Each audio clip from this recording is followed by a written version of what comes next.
Well, hello, sexy monkeys. Welcome back to SkyGeneYouTube Experience. I'm Ben. We will talk about 1883, episode 8. 8 out of 10, so we are getting very close from the end. But this episode really talks about the friction and the leadership changes between James Dutton and Shay. Because they're to the point now where Shay wants to go to Denver, stay there for the winter, then go to Oregon. James Dunn's like, fuck you. I'm going where I want to go. He's going to Montana, and all the Europes. They're like, we don't know what to do, but they definitely do not want to go to Denver for the winter. They want to go to the West Coast. So a lot of the immigrants follow James Dutton. Some stay behind, and Shay and Thomas. Shay expects Thomas to go wherever Shay goes, and Shay's like, hey, you ready to come? And Thomas, for the first time in 20 years, was like, you know what? I'm actually going to follow through on my integrity and follow these people to Oregon because that's what I said I was going to do. So for the first time, Thomas is like, look, I never asked for anything, but I want you to stay. If not, Thomas is going a different direction. So Shay is finding out that he is by himself. He is the only one that really wants to go to Denver. So he tells James Dutton, all right, if I'm going to stay with you, you're the leader. They want you as a leader. It's very obvious that Shay is not the leader no more. So Shay decides he sticks around and he follows James Dutton to where they go. This episode starts out from because the episode before they had a tornado that came through and just destroyed a bunch of their wagons in the convoy. So the episode starts out with them like rebuilding what was broken, and they stay at the location for 3 days. It's the longest they've ever stayed put in one location since they left Fort Worth, Texas. So that's starting to, the longer you stay, the more chances you're going to hit the winter, which makes it harder to get to Oregon. If someone tells you you ride like a Comanche, that's a compliment, and that's better than riding like a cowboy. The female Elsa, the main girl, she is starting to become a really good warrior, so to speak, and the way she rides her horse, everyone praises her because she is riding like a Comanche, and she's now fully dressed to the T of Native American outfit. She finally gets that vest to really complete her outfit. I think she even gets chops in this episode, but yeah, she really completes her outfit as a cowboy or a cowgirl, however you want to look at it. You also see, well, sadly, is the last really territory that the natives really ran before the whites and the government got there, which is the Great Plains Southwest Territory.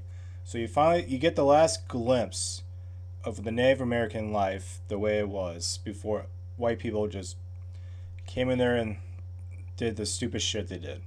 Speaking of that, they get to this Native American village, and they're trading with the natives, and one of the natives talks about their point of view about the whites coming in and taking land like wolves, and I don't disagree with them at all. The way we white people came in and took the land was just, I can't put in words. It's that terrible.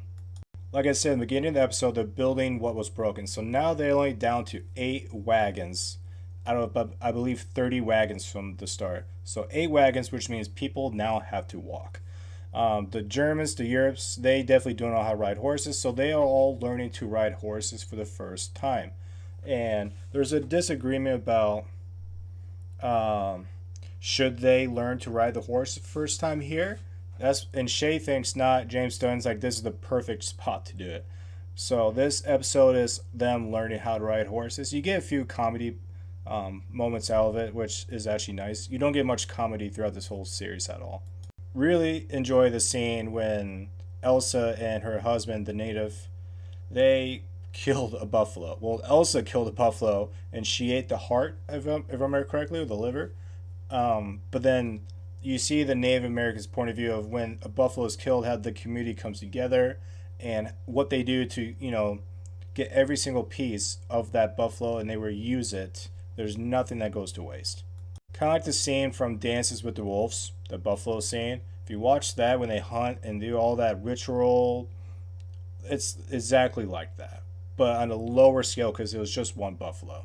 But at the very end, James Dutton and Margaret Dutton, they are thrown into apparent heartache, gut wrench moment where their daughter Elsa is walking off with the Native Americans to get married, and the Native Americans giving the dad the horse, and for it's changed for Elsa and Margaret. The mom is like, I want none of this, and Elsa's like, I'm 18, I'm allowing it to happen, and James just like, she is 18.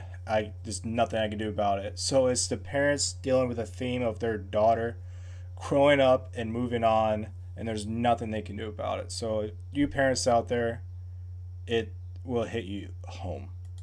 Before the episode does end, though, there's this really cool scene of Native Americans showing how they break into horses. And it has to do with water. I won't really tell you why. I'll let you watch it and discover, but it's really cool to see. But the episode ends on Elsa and the Native American going their own different direction.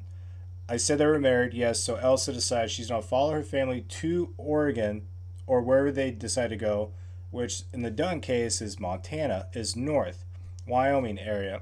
And she said, look, I'll come with you, I'll stay for winter, but the next spring I'm going back to the Great Plains to be with my Native American husband. And that's how the episode ends. And it's really cool. This episode was really a great Native American point of view. So I really enjoyed this episode. And I'm moving on to episode 9, ladies and gents. So I will see you guys there. Have a good day.